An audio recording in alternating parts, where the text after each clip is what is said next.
जी,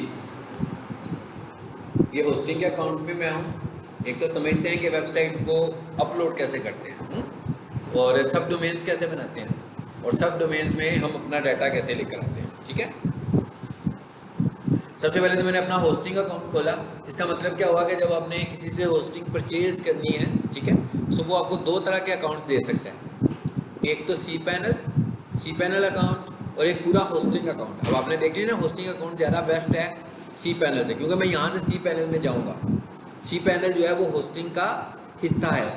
ठीक है, अब यहाँ पर अगर आप देखो तो यहाँ पर मेरे पास दो ऑप्शन आ रही हैं। एक ऑप्शन पे लिखा हुआ है सर्विसेज और एक ऑप्शन पे लिखा हुआ है डोमेन्स। डोमेन का क्या मतलब है? नेम। जो मैंने नेम परचेज किया हुआ है, तो मैंने दो नाम यहाँ से, इसका मतलब यही है ना कि मैंने दो डोमेन इस कंपनी से परचेज की हुई हैं और एक सर्विस इस कंपनी से परचेज की हुई है। ठीक है, सर्विस का मतलब होता है होस्टिंग। किसी ने होस्टिंग लिखा होगा, किसी ने सर्विसेज लिखा होगा। सर्विस का मतलब होता है होस्टिंग। जब हमने होस्टिंग पे क्लिक किया, ये मुझे दिखा रहा है कि ये वाली आपके पास होस्टिंग है। मैं एक्टिव पे क्लिक करता हूँ, पैकेज भी दिखा रहा था अबाउट 11,000 का एनुअल पैकेज है। ठीक है, अब देखिए यहाँ पर लिखा हुआ है log in to C panel. ये है इसका कंट्रोल पैनल। लेकिन अगर मैं इधर से आऊँ तो मुझे यहाँ पर भी कुछ चीज़ें नज़र आ रही हैं इसकी। ईमेल अकाउंट्स, मैंने आपको ईमेल अकाउंट्स का बताया था ना कि बिजनेस ईमेल अकाउंट्स जो होते हैं वो हम यहाँ से मैनेज कर सकते हैं, मतलब बना भी सकते हैं, रिमूव भी कर सकते हैं। ठीक है, अच्छा, उसके बाद आगे देखें ज़रा जो हमारे काम की चीज़ है। ये क्या है? सब डोमेन्स। और ये क्या लिखा हुआ आ रहा है जी? फॉरवर्डर्स। आगे क्या लिखा हुआ आ रहा है? Add in domains. ये फॉरवर्डर्स का क्या मतलब होता है? फॉरवर्ड डोमेन्स की चूज़ करनी हो हमने। और ये फाइल मैनेजर आ रहा है, यहाँ से हम अपनी वेबसाइट को अपलोड करते हैं। तो ये सारी चीज़ें मुझे उसमें भी मिलेंगी। किसमें? सी पैनल में। ठीक है, अच्छा, फॉर एग्जांपल ये देखें तो ये फॉरवर्डर क्या चीज़ है, इस पर क्लिक करूँगा।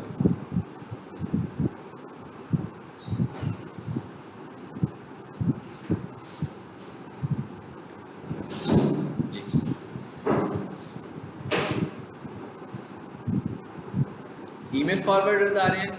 सबसे पहले क्या लिखा हुआ आ रहा है? वेबसाइट्स आ रही है मेरे पास। फॉर एग्जांपल ऐड फॉरवर्डर, और ये क्या लिखा हुआ आ रहा है? Add domain forwarder. इस पर क्लिक कीजिए। इसका क्या मतलब हुआ कि इस वेबसाइट को अगर मैं किसी और वेबसाइट पर लेकर जाना चाहता हूँ तो यहाँ पर आकर उस वेबसाइट का एड्रेस हम उसको बता देंगे। ठीक है, जैसे मैं आपको एग्जांपल देता हूँ ना रीडायरेक्ट्स का, ये वो वाली एग्जांपल है। तो वापस आए जरा टूल्स पे।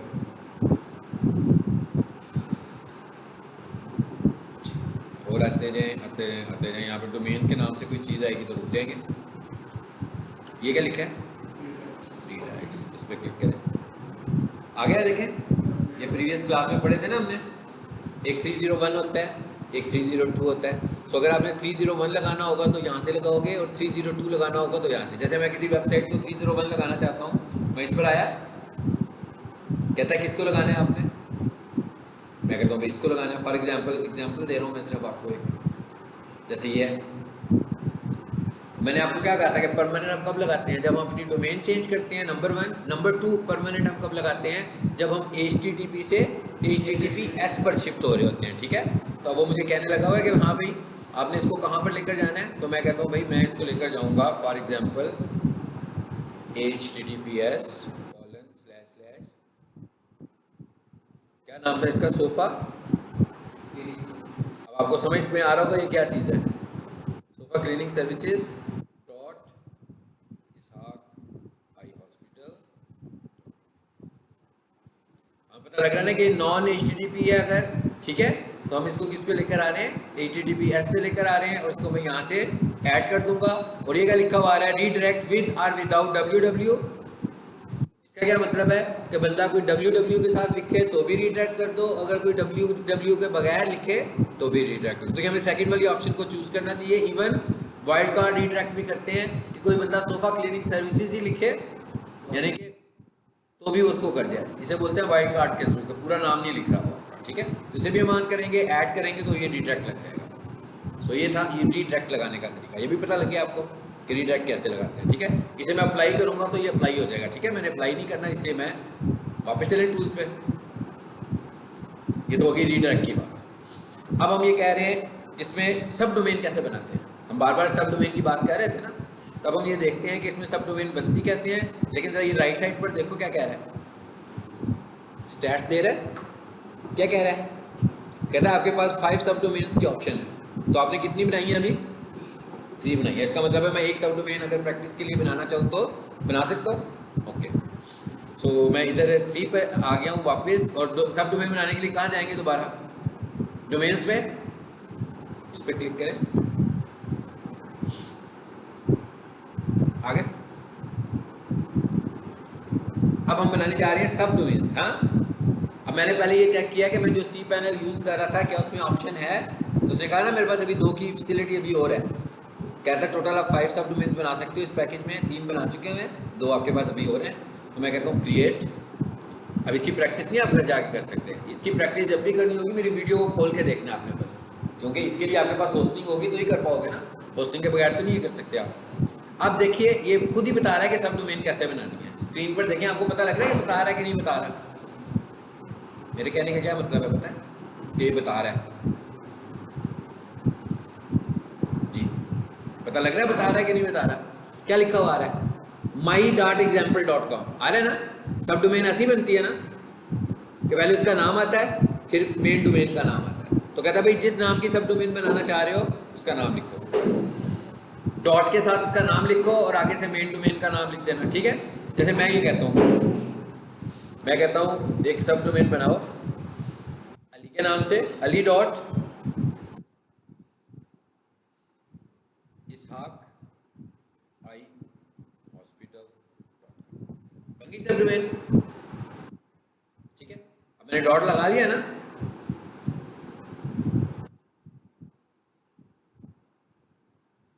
क्या कहता है, share document route with Ishaq I, और ये क्या लिखा हुआ है, Ali dot Ishaq I hospital dot com. Submit कर दें इसको। अब देखते हैं क्या होता है। अब ये सब डोमेन क्रिएट हो रही है, मैसेज आ गया, you have successfully created the new Ali dot Ishaq I dot com. Okay fine, अभी हमारी डोमेन भी बन गई है। टूल्स पे आए वापस, अब चलो इसका मैं जूम छोटा कर देता हूँ।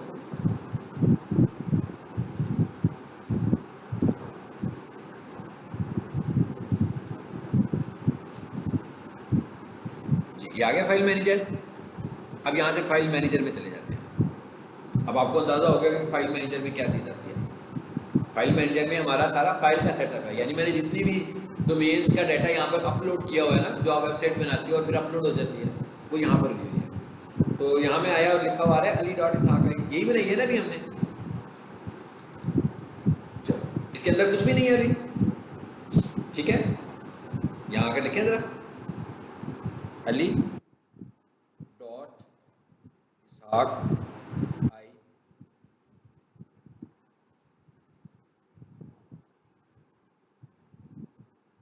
बन गई है। यानी इसका मतलब क्या हुआ, कहता है भाई अंदर कोई फाइल नहीं पड़ी हुई लेकिन बन गई है, कोई इंडेक्स फाइल ही नहीं है अंदर कोई। अब हम क्या करते हैं, कोई एक वेबसाइट इसके अंदर लेकर आए, मेरे पास एक वेबसाइट है उसको मैं इसमें लेकर आता हूँ प्रैक्टिस के लिए। अब क्या करेंगे, यहाँ अपलोड करेंगे, ठीक है।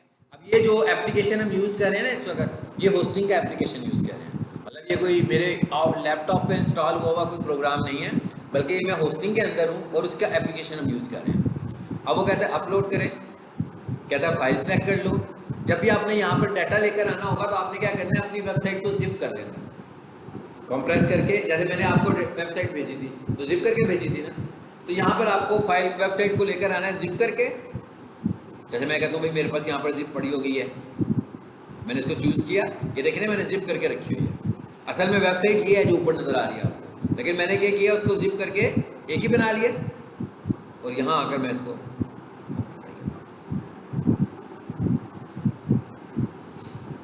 ठीक है हो गई। ये लिखा हुआ है अली डॉट इसहाक में, वापस चले जाओ जी, देखिए आ गई है जिप फाइल। अब ये जो एप्लीकेशन है ना, इसके अंदर जिपर भी मौजूद है और एक्सट्रैक्टर भी मौजूद है। यानी इधर मेरे पास डाटा पड़ा होगा ना, मैं उसको जिप भी कर सकता हूँ और एक्सट्रैक्ट भी कर सकता हूँ। इस वक्त मुझे क्या करना है, एक्सट्रैक्ट करना है ना। अब मैं इसको सिलेक्ट करता हूँ, और इसी पे बेशक राइट क्लिक करें और यहाँ पर एक्सट्रैक्ट का ऑप्शन आ रहा होगा। जी क्या कहते हैं, कहाँ एक्सट्रैक्ट करोगे? ali.ishaq में? मैं कहता हूँ यस। देखें जरा क्या हुआ,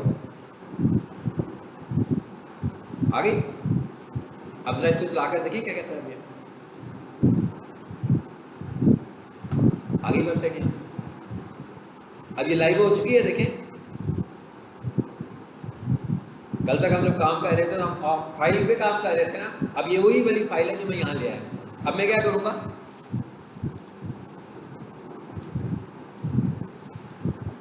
अब जरा एग्जांपल थोड़ी सी करके देख लेते हैं। सर्च कंसोल को हमने सीखा था ना, बल्कि काम करते हैं इसको रिमूव कर देते हैं। ये मैंने किसी और की वेबसाइट बनाई हुई है इसलिए इसको यहाँ नहीं करते। ये मैंने सेलेक्ट ऑल किया दोबारा से सारे फोल्डर को, और यहाँ से हम इसको, वही फोल्डर है ना ये, कुछ और तो नहीं है, हाँ वही है, यहाँ से डिलीट कर दें। तो यहाँ पर गलती से कुछ गलत काम हो गया तो सब कुछ चला जाएगा। हाँ यहाँ पर ऑलरेडी भी वेबसाइट्स पड़ी हुई है। खत्म। अब जरा चला के देखें, रिमूव होगी ना वहाँ से। चलिए अब हम एक काम करते हैं, हमने प्रैक्टिस सिर्फ किस चीज़ की करनी थी, सर्च कंसोल की। अब मैंने सर्च कंसोल को अप्रूव कराना है। अब मैं यहाँ से आपको अप्रूव करने का तरीका बताता हूँ कि आप अपनी वेबसाइट को कैसे अप्रूव कराओगे। सबसे पहले काम करते हैं कि यहाँ पर एक वेबसाइट छोटी सी बना लेते हैं, ठीक है। अब मैं सीधा इधर ही फाइल बनाने लगा हूँ। वो जो काम मैं कंप्यूटर पे कर रहा था ना, अब वही काम मैं यहाँ करूँगा। देखिएगा फाइल का नाम रखा मैंने index.html, यही था जी। जब भी ऐसे ही करते थे ना, क्रिएट न्यू फाइल बन गई। मैंने इस पर किया राइट क्लिक या एडिटर खुल गया। मैं एक छोटी सी फाइल बनाता हूँ सिर्फ, ताकि एक वेबसाइट हमारी क्रिएट हो जाए। HTML उसने खुद ही लगा दिया, बीच में लोडिंग खुद ही कर दी। फिर मैंने लिखा हेड, इसलिए लिख रहा हूँ कि मुझे हेड की ज़रूरत है। उसके बाद मैंने लिखा बॉडी, तो खुद ही क्लोजर आ जाता है ना साथ उसके। और यहाँ पर मैं एक टैग लगाता हूँ H1 का, और इसमें लिख लेता हूँ साइट अंडर कंस्ट्रक्शन। ये भी वेबसाइट बन रही है। इसको सेव करें और अब इसको रिफ्रेश करें। बन गई वेबसाइट हमारी। अब एक किस्म की हमारी वेबसाइट है ना ali.ishaq। अब हम ये कह रहे हैं कि हम इस वेबसाइट को, वैसे तो ये साइट नहीं अभी बनाई ना हमने, अब हम ये कह रहे हैं कि वेबसाइट हमने अपलोड कर ली। अब हम इस वेबसाइट को, इसी का हम साइट मैप बनाएंगे, इसी वेबसाइट को हम अपलोड करेंगे, इसी की हम रिपोर्ट्स फाइल बनाएंगे और इसी फाइल को हम गूगल से अप्रूव कराते हैं, ताकि आपको ये सारी प्रैक्टिस इसमें समझ आ जाए। इधर आ जाते हैं जी। क्या तरीका था, गूगल सर्च कंसोल, यही था ना। आपने जिस जीमेल के ऊपर ये बनाना होगा उसको खोल के, मैंने इसमें बनाना है, और इसमें मेरे ऑलरेडी भी बहुत सारे बने हुए हैं, आपको पता है। प्रीवियस क्लास में मैंने दिखाए थे आपको। स्टार्ट। अगर आप पहली दफ़ा इधर आओगे तो आपका यहाँ ये ऑप्शंस नहीं आएंगे, क्योंकि मेरे सर्च कंसोल वेबसाइट्स के हैं, ये आ रहे हैं। आप बेसिकली कहाँ आओगे,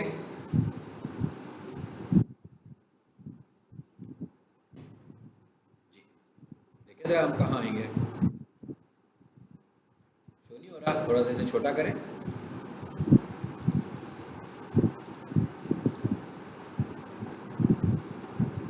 सही जगह पे नहीं गया, थोड़ा सा जूम बड़ा कर जी। ये मेरा एक खुला हुआ है, वेबसाइट खुली हुई है, इसको हम बोलते हैं प्रॉपर्टी। यानी सर्च कंसोल में आप जितनी भी वेबसाइट्स लेकर आओगे उन्हें हम क्या कॉल करेंगे कि इस सर्च कंसोल की एक प्रॉपर्टी है, ठीक है। इस पर क्लिक करो और एंड पे लिखा हुआ है ऐड प्रॉपर्टी, सबसे एंड पे लिखा हुआ है ऐड प्रॉपर्टीज पे क्लिक करो। असल में आप इस जगह पर आओगे सीधे, जिस जगह पर अब हम आ गए। अब हमें करना क्या है, हमें उसको बताना है एक वेबसाइट को अप्रूव कराने का तरीका बताओ हमें। यहाँ पर लिखा हुआ है डोमेन, यहाँ पर लिखा हुआ है URL। हम डोमेन लेवल भी करवा सकते हैं, लेकिन ये ज़रा कॉम्प्लेक्स तरीका है। इसमें हमें होस्टिंग कंपनी से भी काफ़ी कुछ करवाना पड़ेगा, और इसमें आपका सर्वर डाउन भी होगा, यानी आपकी वेबसाइट कुछ देर के लिए शायद बंद हो जाए। इसलिए हम ये वाला तरीका करते हैं जिसमें हमारा कोई इशू नहीं होता, URL लेवल। इसमें बेनिफिट क्या होता है, इसमें बेनिफिट ये होता है कि इस वेबसाइट के अंदर अगर आपने 10 सब डोमेन्स ली हुई हैं, तो आप डोमेन को करोगे तो 10 की 10 सब डोमेन्स अप्रूव हो जाएंगी एक ही दफ़ा। उसमें क्या होगा, एक एक को हम अप्रूव कराएंगे, ठीक है। अब मैं इधर आ रहा हूँ, अब मुझे यहाँ पर क्या लिखना चाहिए, कौन बताएगा? वो जो वेबसाइट अभी हमने बनाई है, उस वेबसाइट का नाम क्या रखा था मैंने, अली। ओके, अब हम यहाँ पर लिखते हैं https://ali.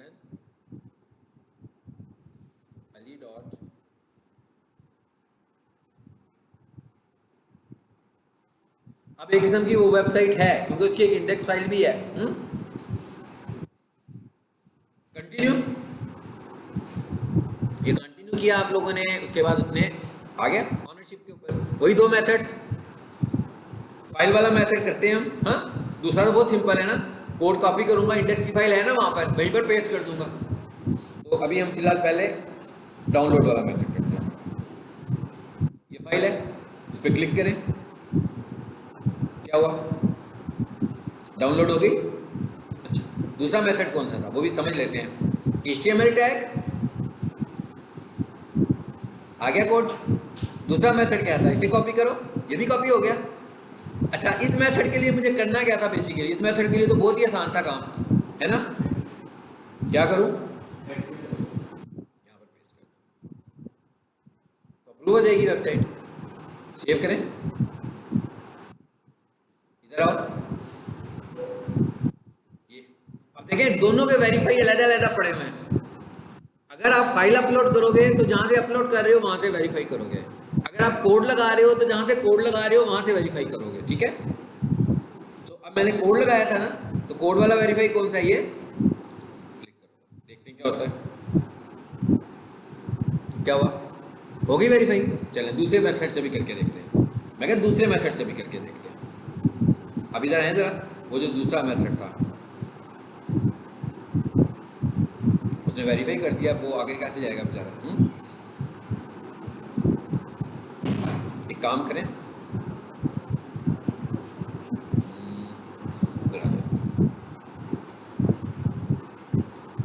चेक करें जरा वेरिफिकेशन में आ गई है इधर के नहीं आई है।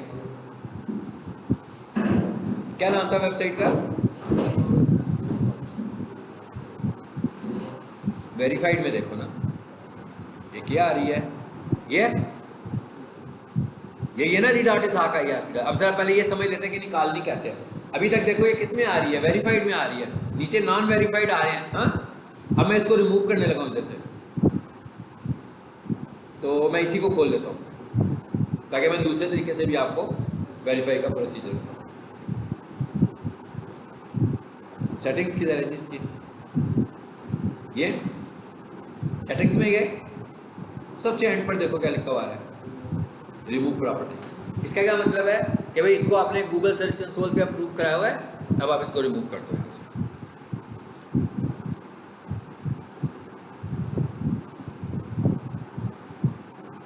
गए, इसको वंस रीलोड करो। एक काम और करें ना, कोड कहाँ पे ऐड किया था आपने, यहाँ ये ऐड किया हुआ है ना, इसको भी रिमूव कर देते हैं ना,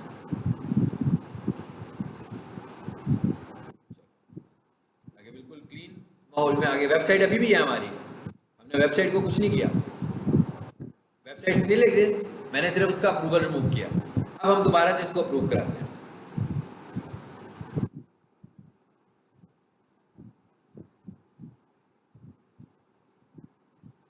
कैसे करना था, नजर क्यों नहीं आ रहा, फिर इसको बंद करते हैं पहले, ऊपर मेरा जो विंडो आ रही है ना, चलो ऐड प्रॉपर्टी, ठीक है, बिल्कुल एंड पर होती है। अगर ना नजर आ रहा हो तो जूम कम करके देख लीजिएगा, ठीक है। फिर वही वेबसाइट लिखूंगा मैं,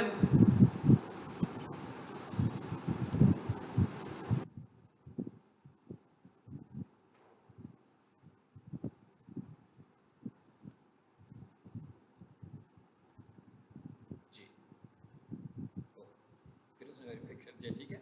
वो डाटा उसके पास पड़ा हुआ है ना इस वक्त। चलिए हम दूसरा तरीका यूज़ कर लेते हैं ताकि आपको मैं समझा सकूँ उसमें। कौन सा तरीका यूज़ करें, फिर वेबसाइट का नाम चेंज कर दूँ, लेकिन कोड मैं उधर ही कॉपी कर दूँगा।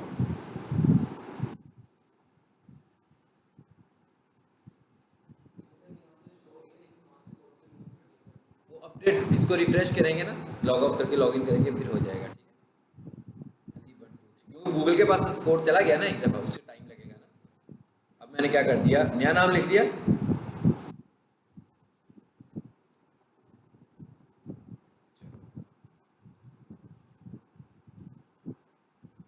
अब ये नया नाम होगा तो वो वापस चला जाएगा उधर। मैं इसको डाउनलोड करूँ दोबारा, लेकिन उधर पहले से भी कुछ पड़ा हुआ है, ना, भी मैंने थोड़ी देर पहले किया। डाउनलोड्स पे आओ, कौन से वाला वाला, इसका नाम चेंज नहीं होना चाहिए, सेम यही नाम होना चाहिए। मिसाल के तौर पर जैसे ये पड़ा हुआ था ना एक, तो इसको डिलीट किए बगैर मैं को डाउनलोड कर लेता, तो क्या होना था, वन आ जाना था। तो इसका मतलब उसकी कॉपी थी, तो ओरिजिनल फाइल नहीं थी। अब इसमें वापस आए, अब इसको करें डाउनलोड, आगे। अब सपोज मैं इसको वहाँ पर अपलोड करने लगा, हालांकि ये वो नहीं है, लेकिन सिर्फ समझाने के लिए मैं बता रहा हूँ आपको। मैं इधर आया, ये है इसकी फाइल, क्या करेंगे यहाँ पर अपलोड। अब हम सारी चीज़ें करने लगे इकट्ठे। इसको मैं अपलोड करता हूँ, कहाँ पड़ी है, डाउनलोड्स, ये हो गई, आ गई। अब हम क्या करने हैं, अगला काम रोबोट्स। रोबोट्स बनाना सीखा है ना हम लोगों ने।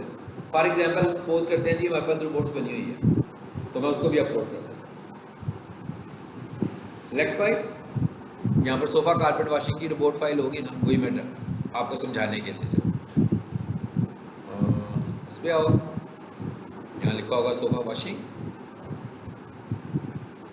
यहाँ पर पब्लिक HTML होगा।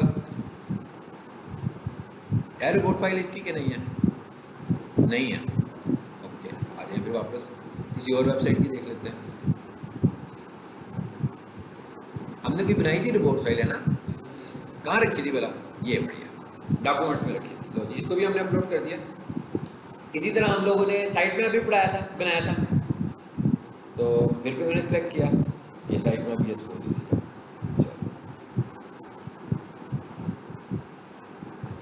ये अब हमने सारा काम ऑनलाइन करके देख लिया कि आपने होस्टिंग में कैसे काम करना है। रोबोट्स फाइल हमने पहले से बना के रखी हुई थी, उसको भी अपलोड कर दिया। ठीक है, अब मैं चाहूँगा कि इस वेबसाइट का बैकअप ले लूँ। फॉर एग्जांपल अगर मैं कहता हूँ मेरी ये वेबसाइट है, अभी तो फिलहाल छोटी है ना ये, मैं कहता हूँ इसी का बैकअप ले लेते हैं अपने कंप्यूटर पे रखने के लिए, ताकि अगर कोई प्रॉब्लम हो तो मैं दोबारा से इसे रिस्टोर कर सकता हूँ। तो देखिएगा तो मैं क्या करता हूँ, सिलेक्ट ऑल जी, ये क्या लिखा है जी, जिप कर देते हैं इसको।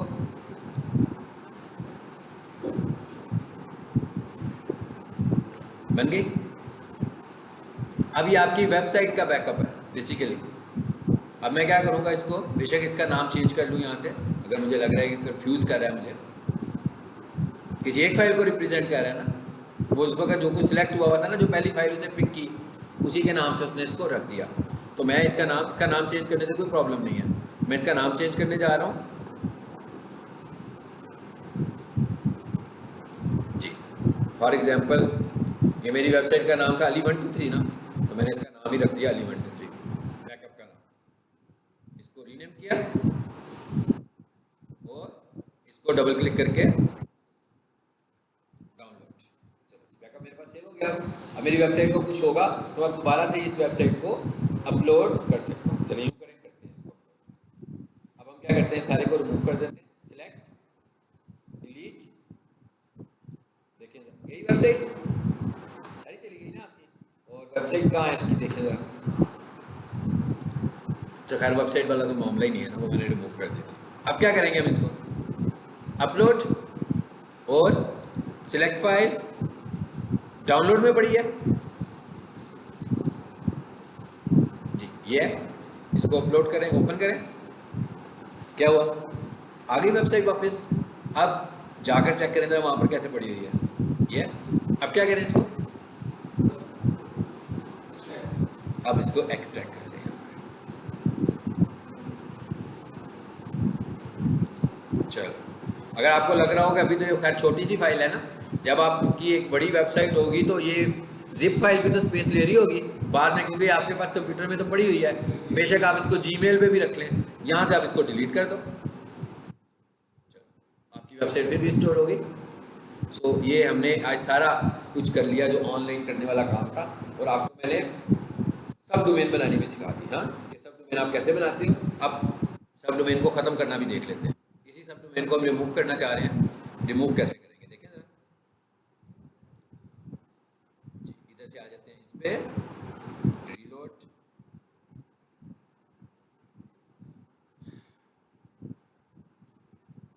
वापस डोमेन पे चलें जी। कहाँ है डोमेन्स, जहाँ से आपने डोमेन बनाई थी ना वहीं से आपने इसको ख़त्म करना है। डोमेन्स पर आओ, देखिए ज़रा लिस्ट में नज़र आ रही होगी आपको, यहाँ पर ये थी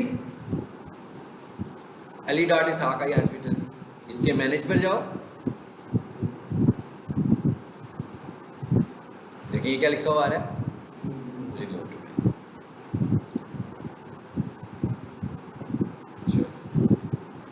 ये हमारा सारा ऑनलाइन काम भी हो गया। अगर आप लोगों के पास होस्टिंग होगी तो आप ये सारी प्रैक्टिस कर सकते हो, और मैंने आप लोगों से कहा था कि ज़्यादा बेहतर है कि आप लोग मिलकर कोई एक आधी होस्टिंग परचेज कर लो, ताकि आप लोग फिर प्रैक्टिस कर सको। अगर आप सब ने एक होस्टिंग परचेज की होगी, क्योंकि जब आप एक होस्टिंग लोगे उसमें आपको एक डोमेन भी मिल जाएगी और काफ़ी सारी सब डोमेन्स भी मिल जाएंगी, तो आप सब स्टूडेंट्स मिल के उस पर अच्छी प्रैक्टिस कर सकते हैं। चलो अब देखो ज़रा, अली चली गई, यहाँ से चली गई ना। अब हम चलते हैं अगले टॉपिक के ऊपर। ये था हमारा कुछ होस्टिंग से रिलेटेड कंटेंट, और इसमें हमारा एक टॉपिक रहता था स्कीमा, तो टेक्निकल एसईओ का एक लेक्चर है हमारा, तो स्कीमा बोलते हैं जी।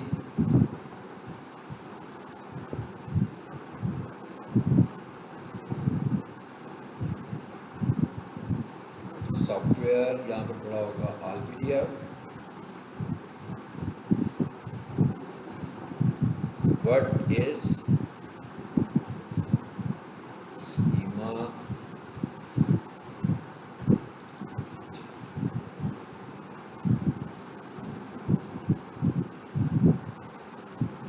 खुल गया।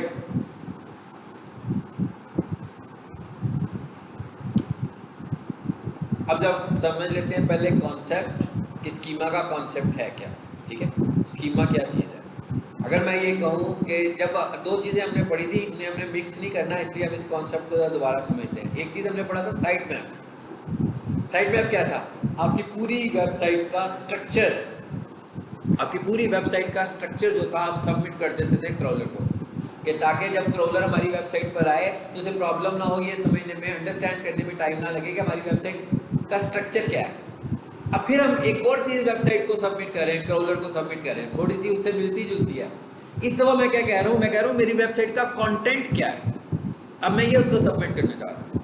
अब कंटेंट तो वेबसाइट पे भी मौजूद है भाई, उसको बताने की क्या ज़रूरत पड़ी है, नहीं, हम उसको शॉर्ट करके बता रहे हैं। यानी आप समझ लो कि मैं उसको अपनी वेबसाइट की एक माइक्रो वेबसाइट देने लगा। उसका फ़ायदा क्या होगा, उसका फ़ायदा ये होगा कि क्रॉलर को जब मेरी एक छोटी सी वेबसाइट का, यानी आप समझो मैं उसको अपनी वेबसाइट की समरी बताने लगूँ कि मेरी वेबसाइट का कंटेंट बेसिकली किस चीज़ पर बेस करता है, ताकि जब भी कोई विजिटर क्रॉलर के पास आता है तो उसको समझ में आ जाए कि ये विजिटर चाहता क्या है। तो जब उसको मेरी वेबसाइट के कॉन्सेप्ट की अंडरस्टैंडिंग होगी, कंटेंट की सारी अंडरस्टैंडिंग होगी, तो उसको पता लग जाएगा कि भाई ये जो विजिटर जो ढूंढ रहा है वो हमारी वेबसाइट में मौजूद है, तो वो क्रॉलर हमारी वेबसाइट उसको ट्रिगर करवा देगा। बात समझ में आई है? यानी एक है कंटेंट की समरी और एक था स्ट्रक्चर बताना। पहले हमने उसको क्या बताया था, साइट मैप में वेबसाइट का स्ट्रक्चर समझा दिया था उसको कि भाई तुम हमारी वेबसाइट पर आ रहे हो, ये मेन्यू स्ट्रक्चर है, इन मेन्यू के अंदर ये चीज़ें पड़ी हुई हैं, बस। अब हम उसे ये कह रहे हैं कि भाई ये वेबसाइट जो है ना, ये एक एजुकेशनल वेबसाइट है, ये ऑर्गेनाइजेशन है, ये कोई स्टोर है, ये ई कॉमर्स का कोई स्टोर है, ये इलेक्ट्रॉनिक्स की कोई शॉप है, ये इसके पेजेस हैं, ये इनका मोबाइल नंबर है, ये इनका एड्रेस है। अब कितना कुछ हमने शॉर्ट करके बता दिया क्रॉलर को। अब क्रॉलर को पता लग गया कि एक विजिटर आया, उसको क्या चाहिए।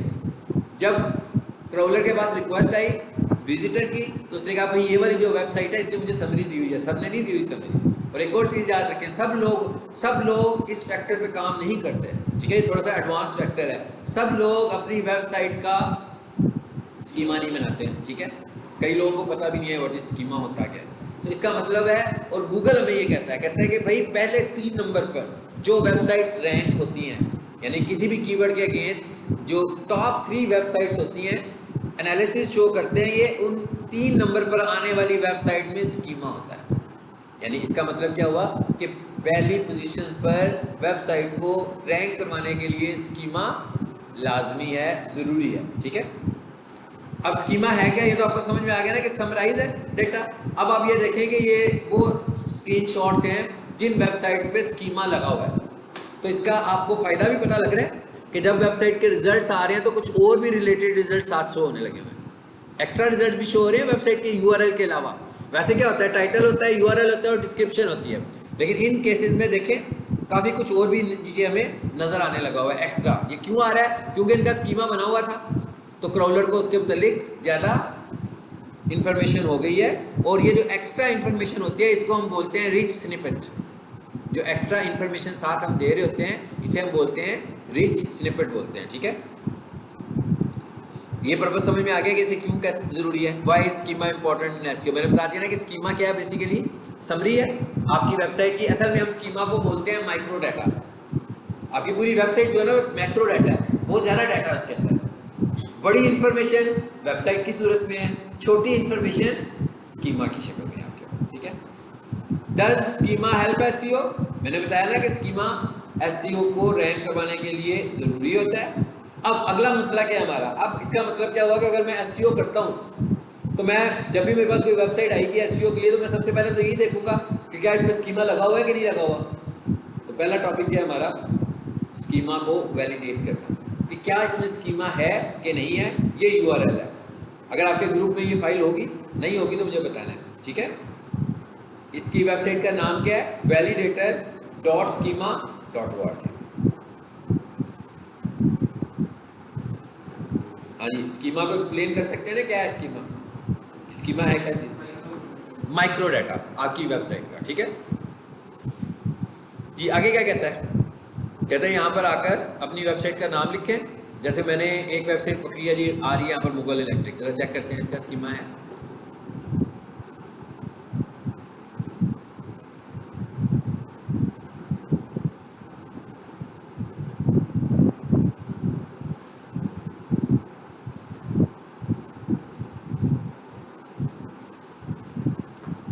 खुलने देते हैं, जरा वेट कर रहे हैं, इसको बंद कर दें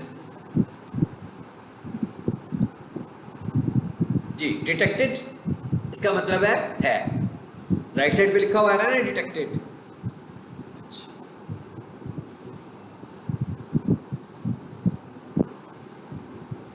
न्यू टेस्ट करें, जरा वेबसाइट चेंज करें।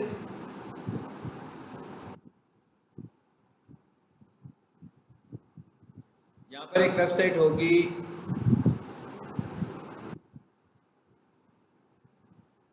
अब ये तो हमने देख ली, हम देखते हैं कोई ऐसी वेबसाइट मैं देखता हूँ, मेरा ख्याल है कि इस पे नहीं लगा होगा, तो मैं उस वेबसाइट पे जाता हूँ।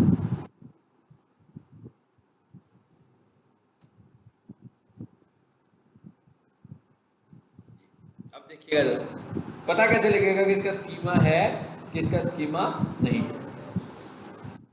क्या कहता है, नो आइटम, यानी इसका मतलब क्या हुआ कि इसका स्कीमा नहीं है। एक और टेस्ट करें,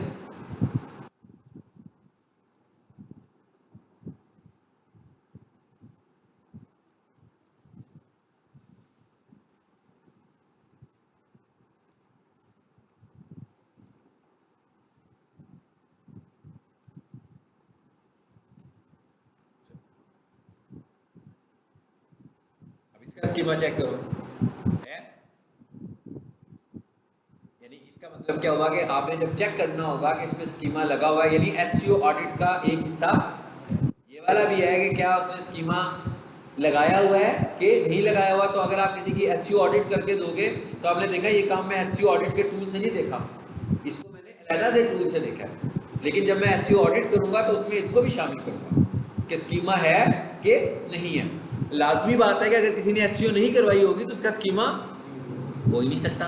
हाँ, अगर किसी ने एसईओ करवाई हो तो चांसेस है कि नहीं है। मैं क्या उस वक्त फिर ये चांसेस हैं कि उसने स्कीमा बनाया कि नहीं बनाया। लेकिन अगर एसईओ ही नहीं हुई फिर तो कंफर्म बात है उसका स्कीमा नहीं होगा। चलिए अब आ जाते हैं वापस स्लाइड में। अब क्या आ गया, हाउ टू क्रिएट स्कीमा। अब वो कह रहा है कि भाई इसका स्कीमा लगाना कैसे है, ठीक है। अब अगला टॉपिक ये है कि आपने स्कीमा कैसे लगाना है। तो अब आप दूसरी वेबसाइट पर जा रहे हो, इस वेबसाइट का नाम है rankringes.com स्कीमा मार्कअप जनरेटर। इस पर क्लिक कीजिए, इसका यूआरएल आ गया।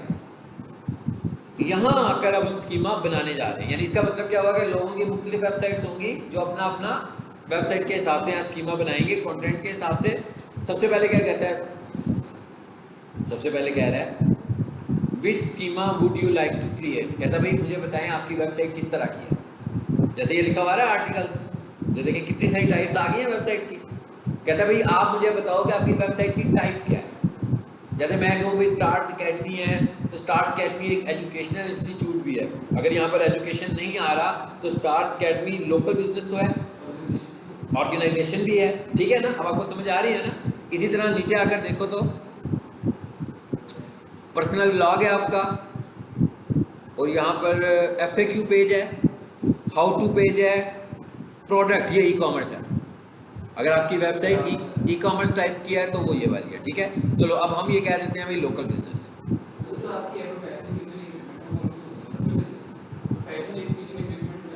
हाँ बिल्कुल लोकल बिजनेस में आएगी, ऑर्गेनाइजेशन में भी आएगी और लोकल बिजनेस में भी आएगी, ठीक है। किसी से भी बना लो आप इसका स्कीमा।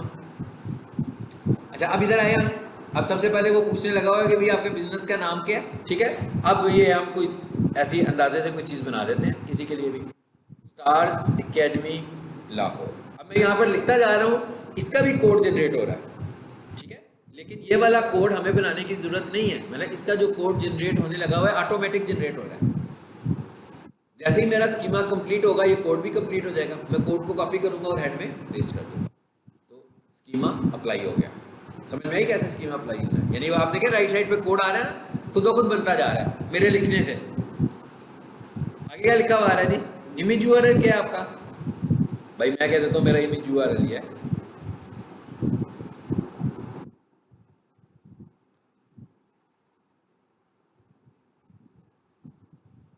आपके इमेजेस कहाँ पड़े हुए, ठीक है। ये मैंने लोकेशन दे दी।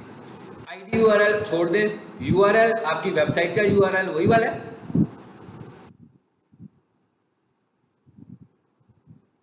आप देखिए राइट साइड पे कोड जनरेट हो रहे हैं साथ साथ। उसके बाद क्या कहता है, फोन नंबर क्या है आपका, कोई सा भी नंबर, जो भी आपका नंबर हो वो दे दें। प्राइस रेंज अगर आप देना चाह रहे हैं तो दे दें, नहीं देनी तो छोड़ दें। स्ट्रीट एड्रेस देना चाहते हो तो दे दें, नहीं देना तो छोड़ दें। जैसे मैंने लिखा थी 28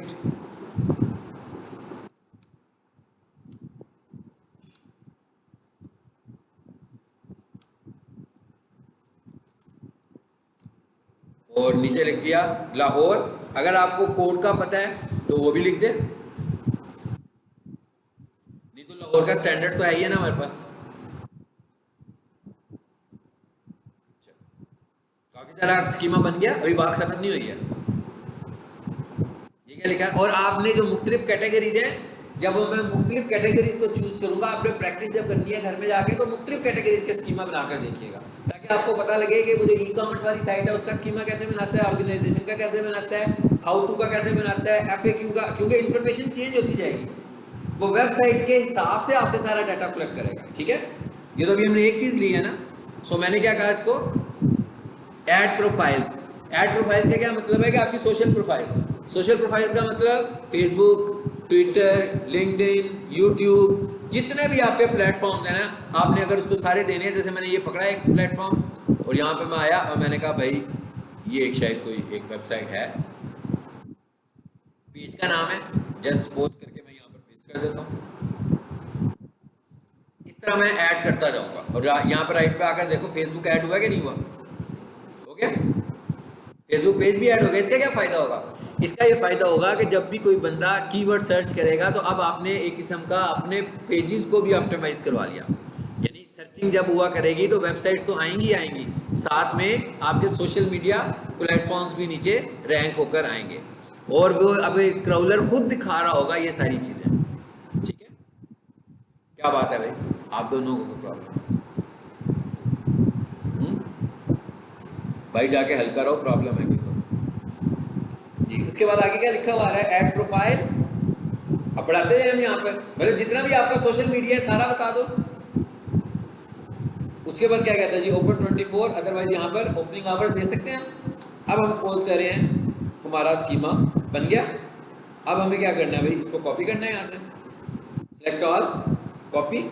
अब सपोज करो कि मैं कोई एक फाइल एग्जाम्पल के तौर पर हम कह देते हैं भाई हमारी ये फाइल है,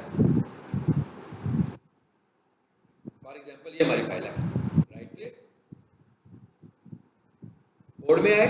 अभी किस जगह पर पेस्ट होगा, ये ऑलरेडी देखें स्कीमा लगा भी हुआ है ना, एग्जाम्पल के लिए शायद मैंने पहले किसी को बताया हुआ है।